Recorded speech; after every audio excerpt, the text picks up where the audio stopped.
Bienvenue sur FR Daily News. Notre actualité d'aujourd'hui parlera de Demain nous appartient, spoiler. Le passé troublé de Vince est enfin révélé sur TF1.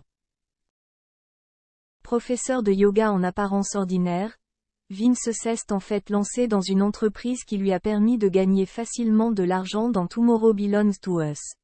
Mais qui est vraiment Vince? Les apparences sont souvent trompeuses dans Demain nous appartient. Brutalement assassiné il y a quelques jours, Vince était un jeune homme apparemment normal. En fait, les professeurs de yoga ont aliéné une grande partie des femmes de la ville. Il faut dire que Vince a couché avec une trentaine de femmes ces 6 derniers mois.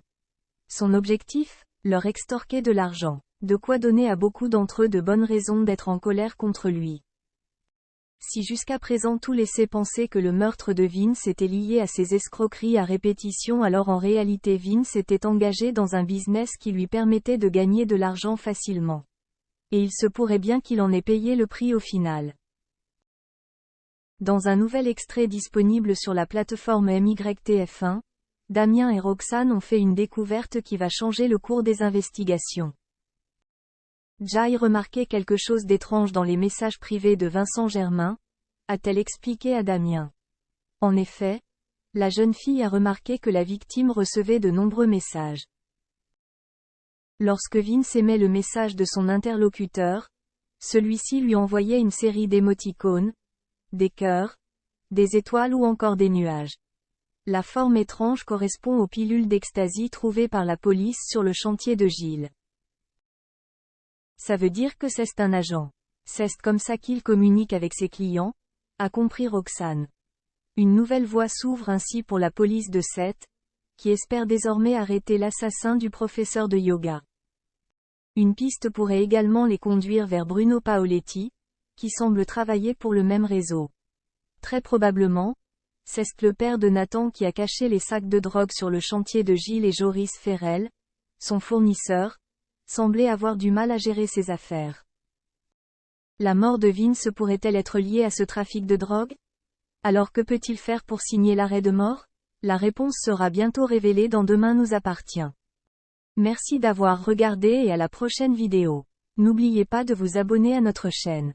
En attendant, faites-nous part de vos commentaires dans la section commentaires ci-dessous.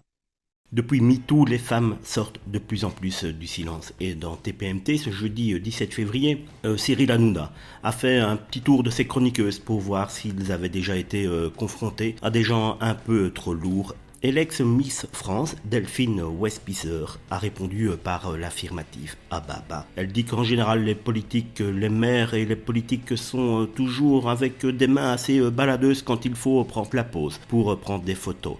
Et que si leurs mains commencent souvent au niveau des hanches, ils finissent souvent par avoir tendance à vouloir descendre les mains plus bas. Elle explique que maintenant elle sait comment faire et quand elle sent que la main descend ou veut descendre, je la remets en place et je le regarde fixement, je ne dis rien, je remonte la main fermement et la personne finit par comprendre. Elle continue en disant qu'avec les hommes qui ont beaucoup de pouvoir et surtout qui sont très riches, elle a eu beaucoup de demandes en mariage avec des hommes très vieux, insiste-t-elle. Delphine a donné de précieux détails sur une rencontre en particulier. Elle explique que quand elle avait 20 ans, elle est allée manger avec un homme de 75 ans. Ça ne faisait pas longtemps que j'étais sorti de Miss France. Je cherchais un peu des plans pour travailler. Il m'a dit si tu veux, on peut aller déjeuner ensemble. Et là, il m'a dit que je pouvais être facilement égérie de sa marque.